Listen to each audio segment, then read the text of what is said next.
اس طریقے سے گھروں میں بھی یہ پاکی پلیدی کے جو مسائل چل رہے ہوتے ہیں واشنگ مشین کا، کہ جی وہ ناپاک کپڑے مکس ہو گئے ہیں پاک کے ساتھ، او بھائی یہ فرق کرنا ہی بڑا مشکل ہے. ایک گھر کے اندر جتنے بھی کپڑے ہیں آپ انہیں ناپاک ہی تصور کریں، ٹھیک ہے. جب مشین لگی ہوئی ہے تو ساروں کو ایک دفعہ پاک کرنا ہے، صابن بھی تو نکالنا ہے نا، سرف بھی تو نکالنا ہے. تو ایک بار مشین سے جب گزارا، اس کے بعد آپ اس بالٹی کو، جو صاف پانی کی بالٹی ہے، اس کو رکھیں ٹوٹی کے نیچے، ٹوٹی اوپر سے کھول دیں ہلکی سی، پانی اوور فلو کرتا رہے، وہ بہتے ہوئے پانی میں آئے گا، جسٹ لائک ایک چشمے کا پانی. ایک طرف سے آپ اس میں کپڑے ڈالیں، پانی اوور فلو کراتے رہیں، جب اس میں سے وہ نکل جائے اس کو علیحدہ رکھیں. اور اس طریقے آج کل تو آٹومیٹک واشنگ مشین تو خود بھی یہ پانی کے سرکل چلا دیتی ہے اور بڑی آسانی ہو جاتی ہے. اب مجھے بتائیں، حرمین شریفین میں اگلے دن غور کر رہا تھا، یہ لوگ اتنے پاکی پلیتی کا دھیان کرتے ہیں اور یہ کہتے ہیں جی آٹومیٹک واشنگ مشین میں کس طرح کپڑے پاک ہوں گے. یہ جو بتاتے ہیں نا کہ جی اس طرح کریں، اور پھر وہ جب وہ پورا بہ کے آگے نکل جائے پھر دوسرا. اللہ کے بندوں، مسجد نبوی اور بیت اللہ شریف کے قالین سارے آٹومیٹک مشینوں میں ہی پاک ہو رہے ہیں. وہ باقاعدہ پلانٹ لگے ہوئے ہیں، ان مشینوں میں ان کو دھویا جاتا ہے. اب ظاہر ہے وہاں پہ بھی مسائل ہو جاتے ہیں، بچے چھوٹے لوگ لے کے جاتے ہیں، کئی بار پیشاب کر دیتے ہیں وہ. تو آپ کے لیے تو ایک قالین بھی ناپاک ہونا کافی ہے، پوری مسجد کے قالین کے لیے وہ ایک جگہ پہ ہی دھل رہے ہیں، اور آپ کے فقہ حنفی کے طریقے کے مطابق نہیں وہ دھل رہے. اور قالین کو تو دھونا ہی بڑا مشکل کام ہے. جو یہ طریقہ بتاتے ہیں کہ جی وہ ایک بار پورے کو دھوئیں، پھر اسے لٹکا دیں جب تک آخری قطرہ نکلتا رہے، پھر اس کو کریں، پھر وہ آخری قطرہ نکلے، پھر 3 بار کریں، اس طریقے سے. تو کپڑے جتنے ناپاک ہیں اتنا حصہ بھی دھو لیں تو باقی سارے کپڑے پاک ہو جاتے ہیں. پورے کپڑے دھونا ضروری نہیں ہوتا، لیکن جہاں پہ مکس ہو گئے دھوتے ہوئے پھر ظاہر ہے کہ گھروں میں آسانی اسی میں ہے کہ آپ اس طریقے سے یعنی اکٹھے کپڑے جب دھو رہے ہیں تو پھر پاک بھی سب کو اکٹھا ہی کر لیں. ایک اور مسئلہ میں تبرکن عرض کر دیتا ہوں، یہ عصر کی نماز کا جو مسئلہ ہے، جو ہمارے ڈیجیٹل کلاکس جو ہیں مسجدوں میں لگے ہوئے ہیں، ایپس کے اندر بھی لکھا ہوتا ہے آپ نے حنفی سیٹ کرنا یا شافعی. وہ صرف مسئلہ عصر کی نماز کا ہے، باقی چاروں نمازوں کے ٹائم ایک ہی ہیں. اس کی وجہ سے حنفی اور شافعی آپ کو سیٹ کرنا پڑتا ہے، وہ آپ نے شافعی سیٹ کرنا ہے. ہاں، عصر کا ٹائم جو امام شافعی بتاتے ہیں وہی ہے جو بخاری مسلم میں لکھا ہوا ہے. حالانکہ بخاری مسلم کے بعد لکھی گئی ہے لیکن حدیثیں تو پہلے سے چلتی آ رہی ہیں نا، لہذا وہ عصر کا شافعی ٹائم جس کے مطابق اہل حدیث یا علماء عرب پڑھتے ہیں وہی سنت کے مطابق ہے. بخاری مسلم میں واضح حدیث ہے، صحابہ کرام کہتے ہیں ہم نبی اسلام کے پیچھے عصر کی نماز پڑھتے ہیں. ایک صحابی بتا رہے ہیں اس کی ٹائم کی ڈیوریشن کو، وہ کہتے ہیں عصر کی نماز پڑھ لیں، اس کے بعد اونٹ کو نہر کیا جاتا، اونٹ کو نہر کیا جاتا، اس کی کھال اتاری جاتی، اس کا گوشت بنایا جاتا، وہ پکایا جاتا، پکا کے کھا بھی لیتے، ابھی بھی سورج بلند ہوتا تھا. عصر سے مغرب کے درمیان وہ ٹائم کی ڈیوریشن بتا رہے ہیں. اس زمانے میں اسی طریقے سے کیلکولیٹ کیا جاتا تھا کہ کوئی شخص فلاں جگہ سے چل پڑے اور فلاں جگہ پہنچے پیدل چلتا ہوا، اتنا فاصلہ ہے فلاں سے فلاں جگہ کا. ظاہر ہے اس زمانے میں گھڑیاں تو نہیں تھی نا.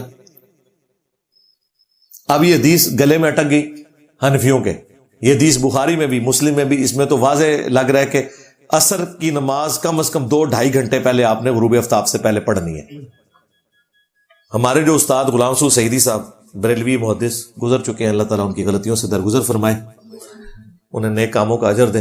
انہوں نے شرح صحیح مسلم لکھی تو یہ حدیث پھنس گئی ان کے گلے میں کہ بھائی ایک اونٹ کو نہر کیا جا رہا ہے، پھر اس کی کھال اتاری جا رہی ہے، پھر اس کے گوشت کے ٹکڑے کیے جا رہے ہیں، پھر اسے ہنڈیا میں پکایا جا رہا ہے، پھر کھایا جا رہا ہے. تو یہ تو انہیں نظر آ گیا کہ بھئی امام صاحب تو گئے، ہمارا مسئلہ تو گیا. انہوں نے تو پڑھنی ہوتی ہے منافقوں والی نماز زیادہ تر. جی ہاں، مسلم شریف میں حدیث ہے کہ جب سورج زرد ہو رہا ہو نا تو یہ منافق کی نماز ہے، وہ ٹھونگے مارتے آ کے. اگرچہ نماز ہو جاتی ہے غروب آفتاب سے پہلے، ایک رکعت بھی کسی نے پا لی، بخاری مسلم میں ہے، لیکن وہ مجبوراً ہے، جان بوجھ کے نماز کو لیٹ کرنا. میں خود رائے ونڈ میں عصر کی نماز میں نے کئی دفعہ پڑھی ہے، غروب آفتاب 7 بجے ہو رہا ہوتا ہے، 6 بجے، بعض کا 6:15 بجے عصر کی نماز ہو رہی ہوتی ہے. تو مشکل سے ہی آپ فارغ ہوتے ہیں، صفحے سیدھی کراتے ہوئے ٹائم ہو جاتا ہے. ظاہر انہیں حنفی ٹائم پہ پڑھنا ہے، سنت کے مطابق تو وہ 4 بجے بھی پڑھ سکتے ہیں. ہمارے سب کانٹیننٹ میں پورے سال میں لیٹ سے لیٹ جو عصر کا ٹائم داخل ہوتا ہے نا وہ 4 بجے ہوتا ہے 3:57 پہ، لیٹ سے لیٹ. تو 4 بجے عصر کی نماز پورا سال بھی کروائی جا سکتی ہے فکس کر کے، گرمی سردی جیسے زور فکس کی ہے نا 1 اور 1:30، عصر بھی فکس ہو سکتی ہے سب کانٹیننٹ میں 4 بجے. وہاں 6 بجے پڑھ رہے ہوتے ہیں. آپ غلام سو سعیدی صاحب کو پتا چل گیا یہ مسئلہ تو بھائی خطرناک ہے، ہمارے امام صاحب کا مسئلہ تو فارغ ہو رہا ہے. پتا انہوں نے اس کا جواب کیا دیا؟ ان کا ہو سکتا ہے کئی ایک ماہر قسم کے قصاب ملتے ہوں.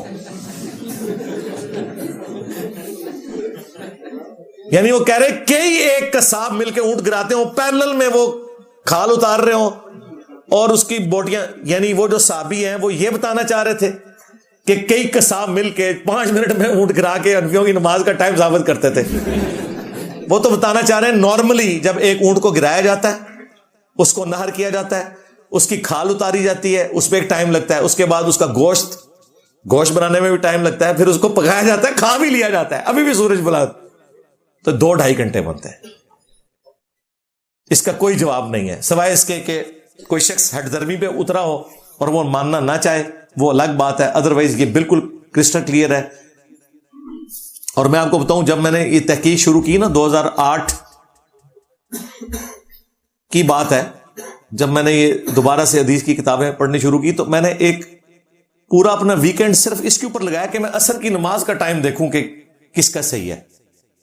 یقین کریں بخاری سے لے کے ابن ماجہ تک آپ ساری کتابیں پڑھ لیں اور کمبائنڈ فارم میں مشکات میں آپ کو پتا چلے گا ون سائیڈڈ مقدمہ ہے. حنفیوں کے ریلیٹڈ کوئی حدیث دور دور تک موجود ہی نہیں ہے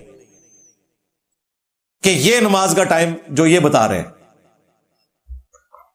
ایک یہ مجبوراً وہ بخاری مسلم میں حدیث ہے جس نے طلوع آفتاب سے پہلے فجر کی 1 رکعت پا لی، اس نے فجر کی نماز پا لی، اگرچہ دوسری رکعت اس کی مکروہ ٹائم میں ہو رہی ہے چونکہ وہ پہلے شروع کر چکا تھا.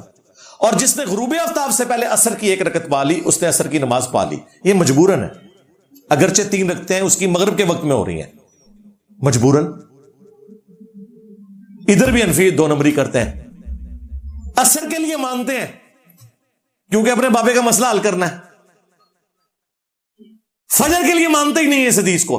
کہتے ہیں جی اگر آپ نے سلام 1 سیکنڈ بعد بھی پھیر دیا نا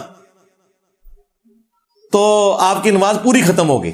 ہم کہتے ہیں یار حدیث میں ہے، وہ کہتے ہیں نہیں ہم آدھی حدیث مانیں گے کہ عصر کی اگر 1 رکعت پا لی باقی 3 مغرب کے وقت میں پائی تو وہ تو درست ہے. یہاں فجر کی آدھی نماز پا لی ہے یعنی 1 رکعت اور باقی جو ہے ٹرانزیشن پیریڈ میں ہے، کہتے ہیں نماز درست نہیں ہے. 2 نمبری کی انتہا دیکھیں. تو بےایمانی پہ اگر کوئی اترا ہوا ہے، کوئی مسائل ماننا نہیں چاہتا، اس کا الگ معاملہ.